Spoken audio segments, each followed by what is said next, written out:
Yeah. How are you, sir? He's grumpy. He's grumpy. No, all good. All good. How you guys doing?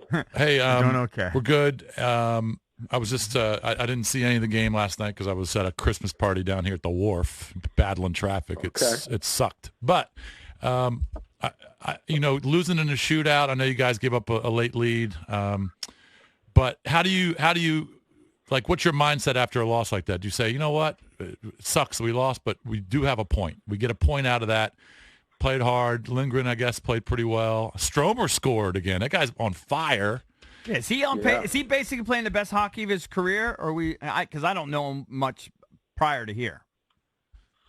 I think so. Like it's at this point in his career, and he's found a groove offensively, and he's playing first line center. Like this is the first time in his career that he's really taken on that role. So I would say so. I've liked his game a lot. Not just the goals, some other things that he's done in that role as a first line center in the National Hockey League. So getting back to my question, what's the takeaway? What's the takeaway from a shootout loss like that?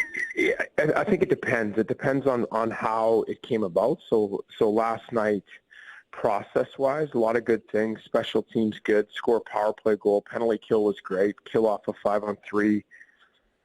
Set ourselves up to win a game, and then didn't like our last 10 minutes. And that's where we've been really good all year at playing with leads, being able to close games out. And I thought we got really sloppy late in that game, which is frustrating because you put yourself in a good position to win on the road against a divisional rival. And we should be way better in that spot of just with our reads and puck play late in that game, which get away from us, which so that's, when you assess if they make a few plays, so be it. But if there's self-inflicted stuff, that's just the frustrating part. So were they just winded in the last 10 minutes? Why were they sloppy, do you think?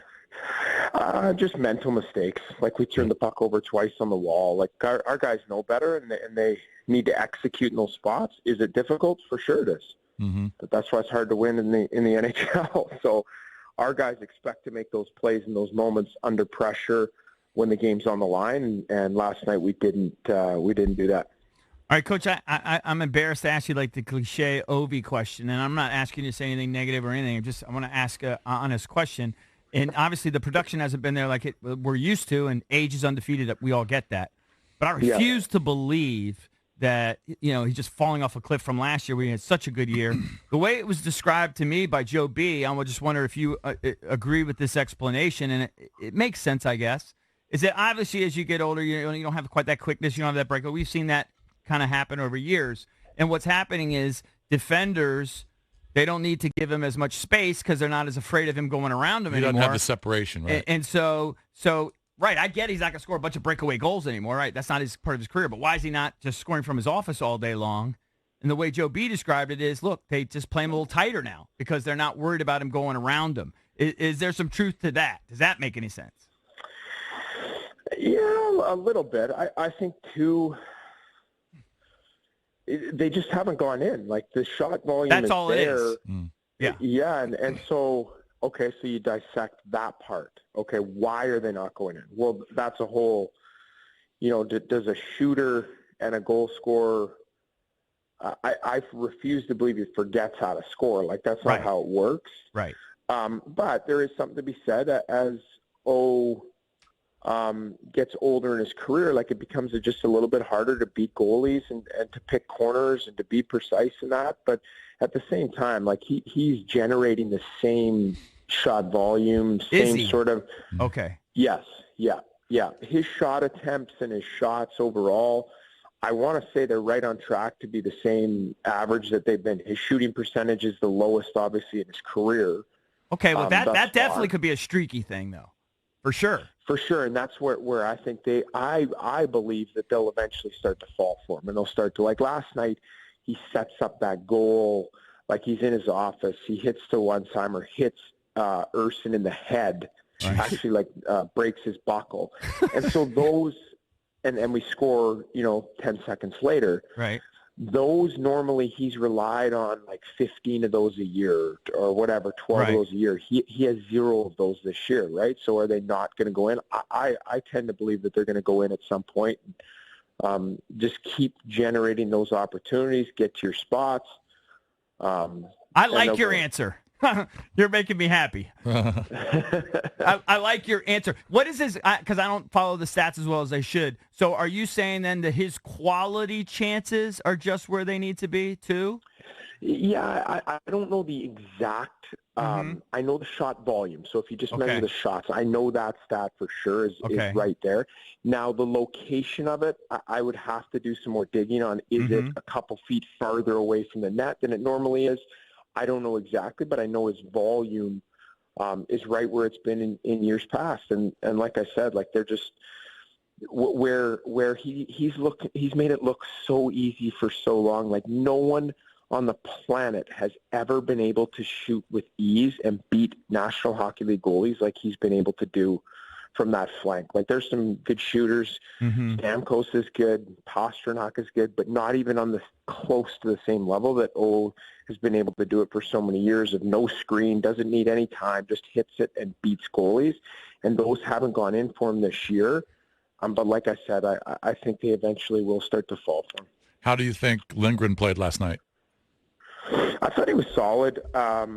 There wasn't a lot. Like it was a pretty well-defended game on both sides of the puck, so there wasn't a ton of high-danger scoring chances, which are sometimes tough for goalies because you're just waiting for that one, waiting, and then all of a sudden it comes after 5 minutes. So I didn't have an issue at all. Like the last goal, the third goal, they get to tie it up is a long-range wrister, but there was a heavy screen in front of him. He just didn't see it, and it sort of beats him underneath his gloves. So I thought he was solid. So I remember 3 weeks ago when we talked to you, I know you were concerned about the offense and the goals for column, but the last 4 games, you've got 15. So you feel like that's kind of coming around a little bit. We asked Stromer this yesterday, and he definitely agreed. He says, yeah, we're starting to get a kind of a knack for it. We're starting to feel more comfortable in the system. Are you feeling that way as a coach?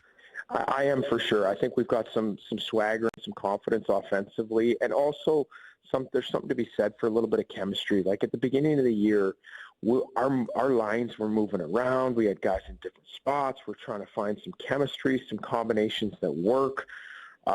Couldn't really seem to find much at all. So our lines were moving around constantly, whether it was in-game or game-to-game. And now we've sort of found a little bit of a groove with our 4 lines, the Dowd line, Obi Kubel coming up from the American League, and Connor McMichael's line and then Stromer with O and Willie has been productive. So we've kind of settled into these lines where there's some chemistry and confidence, and they know where each other are, and they're able to make a few more plays tape to tape, and they're finishing, which is good to see. All right, so we'll close it. Just give me a little game plan for Nashville. You guys play Nashville tomorrow night. I'm just looking at the standings. Yeah. They've got 32 points as well. They've won a couple. They're 10-6 at home, so they're pretty good in their arena. And they've won. It looks like they've won 5 of their last 6. So I guess they're kind of hot. What do they got? Yeah, so we've got 2 to finish the weekend. Really difficult place to play, like you said, in Nashville, in their building. So what we're going to use today, we'll use it as a prep day a little bit of getting ready for these next 2, Nashville, Carolina. We'll have our hands full. Nashville's played well. They can score. They're a lot more offensive than they have been in past. Partly as the new coach Andrew Burnett. So they can come at you in waves offensively, and you need to be on your toes from a line rush against standpoint and a defending overall standpoint. All right, Coach. Well, have a good weekend. Good luck, and have a safe trip, and we'll talk to you next week. Appreciate it, Coach. Okay. Thank you. Sounds good, guys. Thank you. All right, take care, bud.